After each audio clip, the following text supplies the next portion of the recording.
it's always a risky game to be looking at the first day's trading to set the tone for the year.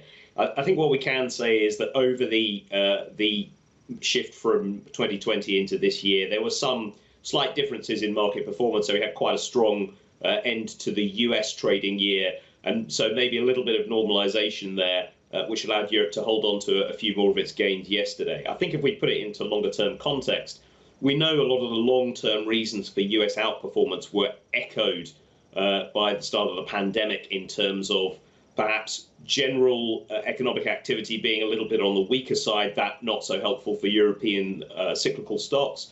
But on the other hand, the moves in terms of technology and adoption of technology much more favorable for US large caps. I think the key question this year is that going to set the tone for this year as well, or do we see change there?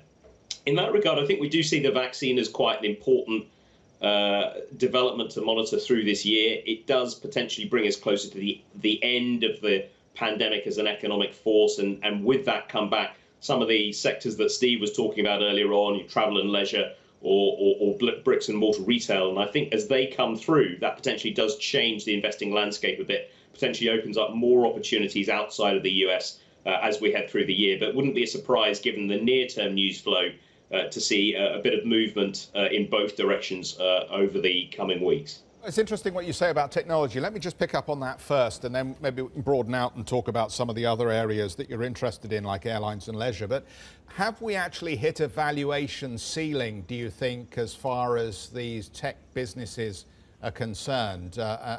We've had 2 extraordinary years of outperformance from the NASDAQ compared with other markets. I would always be wary of thinking in terms of valuation ceilings. I mean, ultimately, the valuations that are accorded to any stocks are really a function both of their own prospects, but also the environment they're in. And if you think about the yields that are available in fixed income markets, the willingness, particularly of central banks, to supply as much liquidity as they can into markets, I think it's very difficult to put a ceiling onto valuations. Having said that, some assumptions need to be fulfilled to keep valuations where they are. One is perhaps that easy money environment persists for a while. And if you look through street forecasts for this year, which are generally pretty bullish, the caveat they all place is that changes in the rates environment could be something that is a risk. It's not really one we see as that material, but it's one to have on the radar screen. And I suppose the other one is just those medium-term growth prospects and maybe how the defensive moat for some of those tech companies can be sustained in the face of more interest from regulators around the world in their competitive positioning, some of the decisions they've made in the past, and maybe restrictions they have in the future. So I think that's really going to dictate the outlook for tech from here in terms of whether valuations can be sustained or enhanced.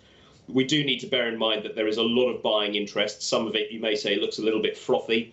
But I think it's very hard to say that buying interest peters out at a certain valuation multiple.